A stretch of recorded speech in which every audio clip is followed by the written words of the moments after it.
All right, let's jump right in and master the method behind a really fascinating case, State versus Caddell.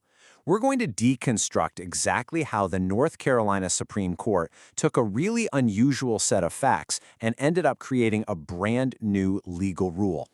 So the whole thing really comes down to one central question, a single legal puzzle the court had to solve. If a defendant says they were unconscious when the crime happened, who has to prove it? Is it up to them or is it up to the state? Okay, so to really get a grip on the court's thinking, we've got to start with the legally significant facts. You know, the stuff that really matters and sets the stage for the whole legal fight. So you have this really stark contrast, right? On one hand, the state has a victim giving clear, detailed testimony about a terrifying crime. And on the other hand, you've got the defendant, Mr. Caddell, who claims he had a total blackout. He's not exactly denying the acts happened, he's just saying he has zero memory of them, basically arguing he was unconscious. And that is the core conflict the court has to figure out. So this collision of stories, the victim's clear memory versus the defendant's total blank, it forces the court to get super specific and answer a very precise legal question. And here's the million-dollar question. Who has to do the proving here? I mean, is it the prosecutor's job to prove the defendant was conscious, treating it as just another element of the crime? Or does the burden fall on the defendant to actually prove he was unconscious, treating it as some kind of special defense? Okay, let's get into the meat of it. How did the majority tackle this? Well, their entire argument really hinges on how they decided to classify this defense in the first place. So the court starts by calling this an affirmative defense. Now think of that as a yes, but defense. The defendant is basically saying, okay, yeah, my body may have performed those actions, but I shouldn't be found guilty because of this other reason, in this case being unconscious. It's not a denial, it's an excuse. And this is where they make a really clever move. They draw a direct parallel to the insanity defense. The thinking goes like this. Look, we already presume people are sane, right? So if you want to claim you're insane, the burden is on you to prove it. So the court asks, why wouldn't we also presume that people are conscious? It just makes sense. And if we do, then just like insanity, the burden to prove you were unconscious should fall squarely on the defendant. And get this, to make this new rule stick, they had to do something pretty dramatic.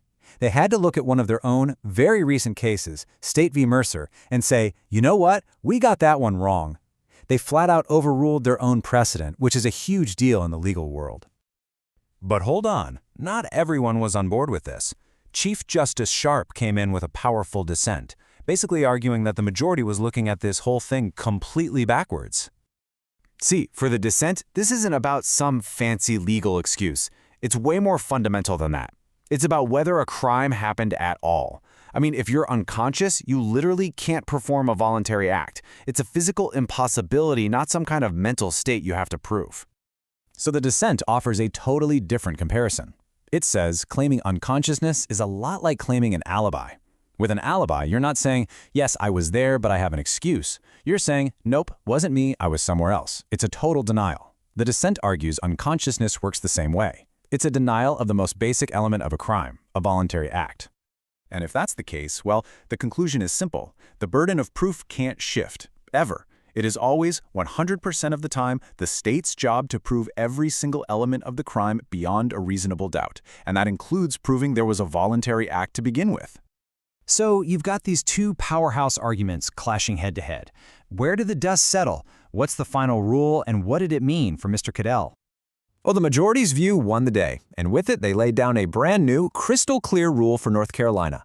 Unconsciousness is now officially an affirmative defense, and what that means is the burden of proof is now firmly on the defendant's shoulders. As for Mr. Caddell himself, his conviction was affirmed. It stands. But here's the kind of weird part. The trial judge had actually instructed the jury using the old rule from the Mercer case. You know, the one that was actually better for Caddell. So since the mistake made at trial actually helped the defendant, there was no reason to give him a new one. Okay, let's boil this whole thing down. If you're going to remember just one thing from this case, one key analytical lesson, what should it be? The whole case really teaches us that how you frame a defense is everything. Is it an excuse for doing the crime, like the majority said? Or is it a complete denial that a crime ever happened in the first place, like the dissent argued? In Caddell, the excuse framework won, and it completely changed the law in North Carolina. And this ruling is a really big deal. It totally changes the playbook for any case where a defendant says they blacked out. So the question to leave you with is this. How does this massive shift in the burden of proof change the strategy for both sides? If you were handed a case like this tomorrow, what's your first move now that Caddell is the law?